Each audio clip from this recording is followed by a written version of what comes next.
علی رسولہ الکریم اما بعد فاعوذ باللہ من الشیطان الرجیم بسم اللہ الرحمن الرحیم۔ میری یہ خوش نصیبی ہے کہ آج صدر الافاضل حکیم الامہ حضرت سید نعیم الدین مراد آبادی علیہ الرحمہ کے عرس پاک کی تقریبات میں حاضری لگوانے کی سعادت حاصل ہوئی ہے۔ خالق کائنات کی بارگاہ میں دعا کرتا ہوں کہ ہمیں ہمیشہ حق سچ کا ساتھ دینے کی توفیق عطا فرمائے۔ صدر الافاضل کی شخصیت پر 2 روز سے مختلف مفتیان کرام، علماء عظام، اسکالرز حضرات نے آپ کی شخصیت کے مختلف پہلوؤں پر روشنی ڈالی ہے۔ میں بھی اپنی حاضری لگوانے کی سعادت حاصل کروں گا۔ میرا جو موضوع دارالتحقیقات انٹرنیشنل کی جانب سے مجھے جو دیا گیا وہ آپ کا قائدانہ کردار ہے۔ منیب حضرت خیر الورا صدر الافاضل ہیں، ہمارے رہنما و پیشوا صدر الافاضل ہیں۔ شریعت میں، طریقت میں، حقیقت میں، ہدایت میں امام الاصفیاء و اتقیاء صدر الافاضل ہے۔ سفینہ اہل سنت کا نہ ہو محفوظ کیوں باد مخالف سے، کہ اس کے پاسباں ناخدا صدر الافاضل ہے۔ فقاہت میں مقام اعلیٰ، سیاست میں درخشندہ، تکلم میں امام و پیشوا صدر الافاضل ہے۔ خمیدہ سر مشائخ اور افاضل ہو گئے در پر، سبھی کے مقتدا و رہنما صدر الافاضل ہیں۔ معین الدین نعیمی تجھ کو مشکل کیوں کوئی گھیرے، تیرے جب حامی و مشکل کشا صدر الافاضل ہیں۔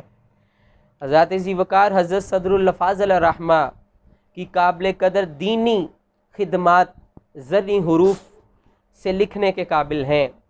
جب منبر و محراب اور مسند تدریس کو زینت جب تک نہ بخشی گئی تو بلکہ جب وقت آیا تو آپ نے میدان میں نکل کر باطل کی سازشوں کے تار و پود بکھیر کر رکھ دیے، اور 1920 میں جب سلطنت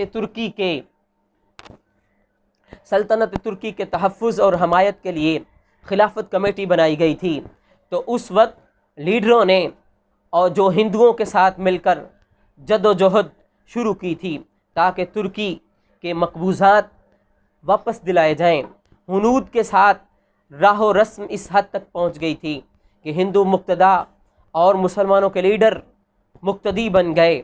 ہندوؤں کی خوشنودی کی خاطر اسلامی شاعر کو ترک کر دیا گیا اور شاعر کفر کو اپنانے میں کوئی کسر نہ رہی۔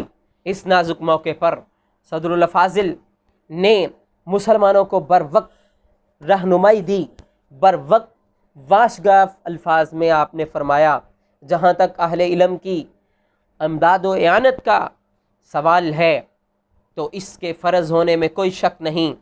حضرت صدر الافاضل کے وہ کلمات تاریخ میں سنہری حروف سے لکھے جانے کے قابل ہیں کہ جب آپ نے فرمایا کہ سلطنت اسلامی کی تباہی و بربادی اور مقامات مقدسہ مقبوضات اسلام کا مسلمانوں کے ہاتھ سے نکل جانا ہر مسلمان کو اپنی اور اپنے خاندان کی تباہی و بربادی سے بدرجہ حال زیادہ شاق اور گراں گزرتا ہے۔ اس کا صدمہ جس قدر بھی کم ہو، سلطنت عثمانیہ اسلامیہ کی اعانت و حمایت خادم الحرمین کی مدد و نصرت پر فرض ہے۔ کسی طرح سے یہ جائز نہیں ہے کہ ہندوؤں کو مقتدا بنا لیا جائے اور ان کی رضامندی کے لیے شاعر اسلام، شاعر کفریہ اپنا لیے جائیں اور ترکی کی حمایت کے لیے اپنے دین و ایمان کو خیر بات کہہ دیا جائے۔ اگر اتنا ہی ہوتا کہ مسلمان مطالبہ کرتے اور ہندوؤں کے ساتھ متفق ہو کر بجا ہے، درست ہے پکارتے، مسلمان آگے ہوتے، ہندو ان کے ساتھ ہو کر ان کی موافقت کرتے تو بے جانا تھا۔ لیکن واقعہ یہ ہے کہ ہندو امام بنے ہوئے آگے آگے تھے. کہیں ہندوؤں کی خاطر سے قربانی اور گائے کا ذبیحہ ترک کرنے کی تجاویز پیش ہوتی تھیں، کہیں ان پر عمل کرنے کی صورتیں سوچی جاتی تھیں، اسلامی شاعر کو مٹانے کی کوششیں عمل میں لائی جاتی تھیں، کہیں پیشانی پر کشکے کھینچ کر کفر کا شعار ریڈ مارک نمایاں کیا جاتا تھا، کہیں بتوں پر پھول اور ریوڑیاں چڑھائی جاتی تھیں اور توحید کی دولت کو برباد کیا جاتا تھا. معاذ اللہ کروڑ سلطنتیں ہوں تو دین پر فدا کی جائیں، مذہب کسی سلطنت کی تمامیں برباد نہیں کیا جا سکتا. مولانا سید سلیمان اشرف صاحب نے خوب فرمایا تھا کہ لعنت ہے اس سلطنت پر جو دین و اسلام کو بیچ کر حاصل کی جائے. یہ وہ دور تھا جب کانگریس کا طوطی بولتا تھا، کانگریس کے بڑے بڑے لیڈر گاندھی کی چالوں کا شکار ہو چکے تھے، اور اس موقع پر